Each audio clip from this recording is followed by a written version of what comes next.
The new Telum from EcoMobile is an absolute monster.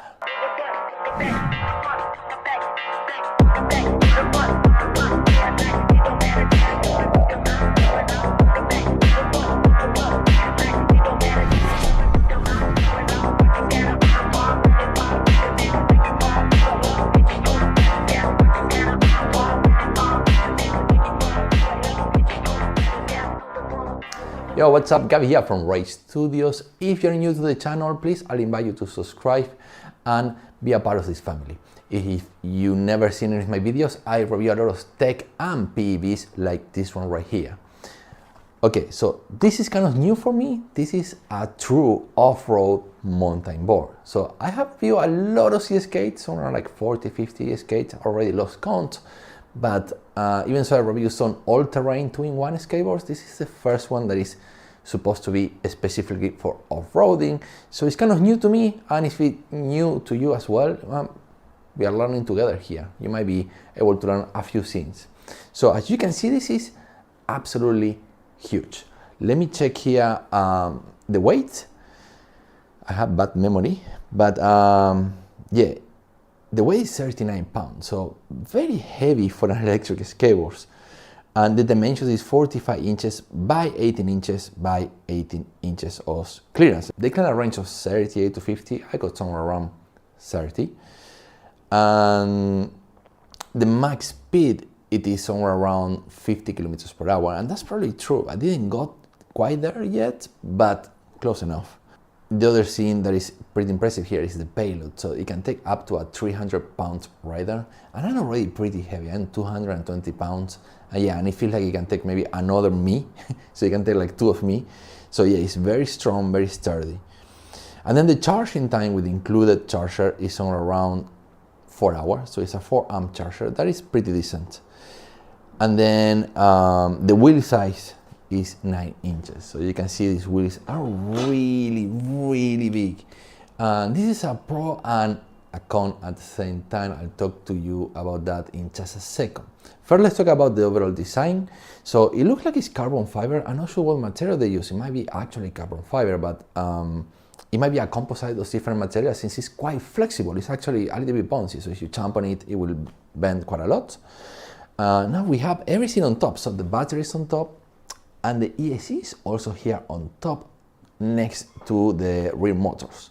As you can see, the rear motors are not visible whatsoever because they're inside the wheel, but they're not hub motors. So if you are familiarized with some electric skateboards, you know what a hub and maybe belt drive motor or gear drive motor is, but this is none of that. This is called planetary gear, and it's basically like a fancy word for hub motors, but it's working a little bit different.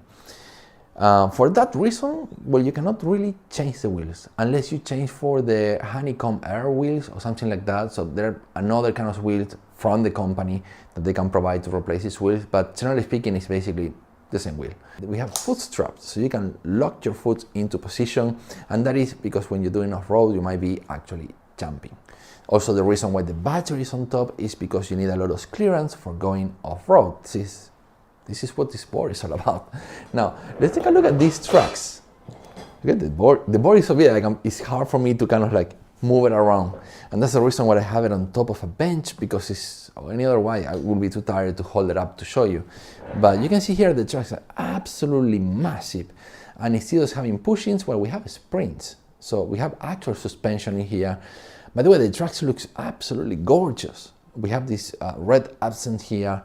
So they're reverse mounted, and yeah, we have suspension. Now, if you notice the suspension here on the front, they're blue, and the ones on the back, let's try not to break the house while I'm showing you, they're actually red. The reason why they're different colors, you may be asking, well, that's because they have different harness. In my opinion, they're both very hard. I already talked to EcoMobile, and I suggest to them that they can maybe have some softer springs available.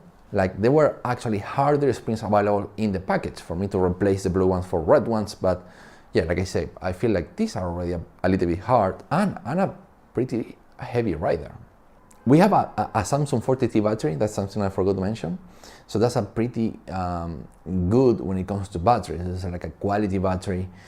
And the motors are powerful, but they're just about okay. Like when I compare to something to my Atlas Pro, we're not even close. The Atlas Pro will definitely smoke this one.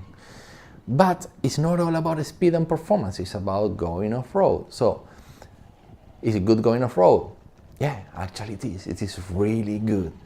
It is a lot of fun, and it gives me a lot of confidence when going off-road. So, in comparison, when riding something like the aforementioned Atlas Pro, which is considered like one of the best 2-in-1 AT boards, while going off-road in some soft sand or in some places where there are big rocks, I'm not that confident. I might actually fall, and actually I did fall a few times, and also the rocks in the way, they will scratch the bottom of the board quite badly. Nothing happened, the board didn't break, but it gets scratched and it doesn't look nice. But it's not the case with this one. The tracks or the bottom of the board have never ever scratched against anything because there is so much clearance, and it's also the deck is slightly carved and they have these massive drop downs that if you decide to remove the straps, well, it's basically really comfortable and very easy to control going off-road with or without the straps. By the way, the straps get mounted like this. If you're planning on champing, going overseas and champ, well, that's the way you should have them. As a matter of fact, the first thing I did when it came, it was remove them and put them the other way around because I ride goofy. I wanted to put the original way to show you guys, but yeah, I have them that way and this way because I ride with my feet going into this direction, right? So it's the opposite direction, so it's not regular and goofy. Now the other thing is that you can also mount the straps slightly different than the way they came from the factory, and that is if you don't plan to champ and you just plan to ride, and especially if you plan to ride slightly faster than normal, well, I recommend to mount the strap in this other direction, which is basically parallel one from the other one, and that makes it a little bit more comfortable. And if you want even more comfort, just remove the straps altogether. I found it to be really good off-roading without the straps as well. It's just that you lose the ability to champ on any direction basically. Another pretty good thing that I like about this board are lights. So we have braking lights and we have front-facing lights. They're powerful enough to kind of illuminate a little bit the path in front of you, but they're not as powerful as, let's say, some of the third-party lights that you can buy for your electric skateboards, like the shred lights. But still, it's very cool to have them, and the way they mounted the light on the tracks and on the back on the ESC is actually very cool design. I like that. So the remote control is kind of like one of the cheapest remote control you can see on the ESK market. Is small, which is kind of nice. I like that the remotes are small, so they fit better on the hand. Doesn't take too much space on the pocket.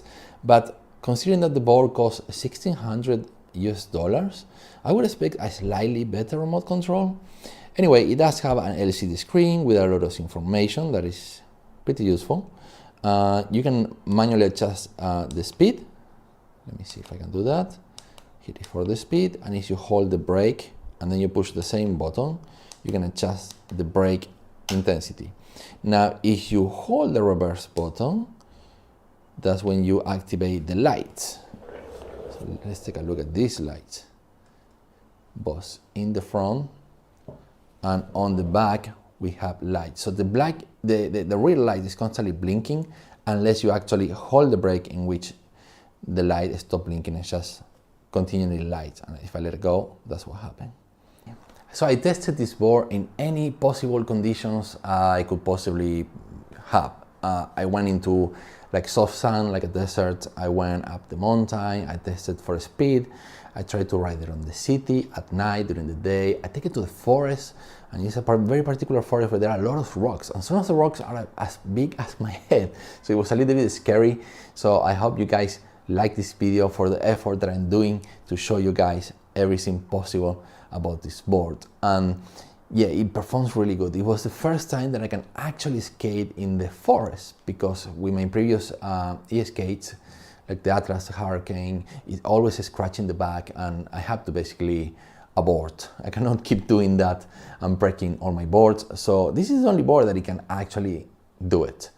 Now, there is one issue that I cannot find with this board, and like I already mentioned, the tracks, even though they're huge and very long and with sprints, well, carving on this board is kind of like good and bad. Like I can carve up very high speeds, that's because it's super stable, but when I try to carve in the city or go around people, go around cars, well, it's very difficult. So the turning ratio is actually bad, it's hard to turn, and that could be maybe because it's just an off-road board and it's not meant to be in the city, but nevertheless, it's something that maybe you might want to know because you might just spend all your money on this e-skate and you might not have any more money to buy another e-skate for the city. So you might want to have the possibility to ride it in the mountain, in the desert, in the beach, but also in the city. So just something to consider. I believe that if they manage to get softer springs, so the suspension will be a little bit softer, it could be better. By the way, the springs can be regulated. I have it set to the softer possible. I still find it a little bit stiff, but other than that, it's pretty good. It's pretty good. It is very, very stable, so probably because the stiff tracks. But something that really surprised me, if I've been trying to teach my girlfriend how to ride e-skateboards, and she's still very afraid.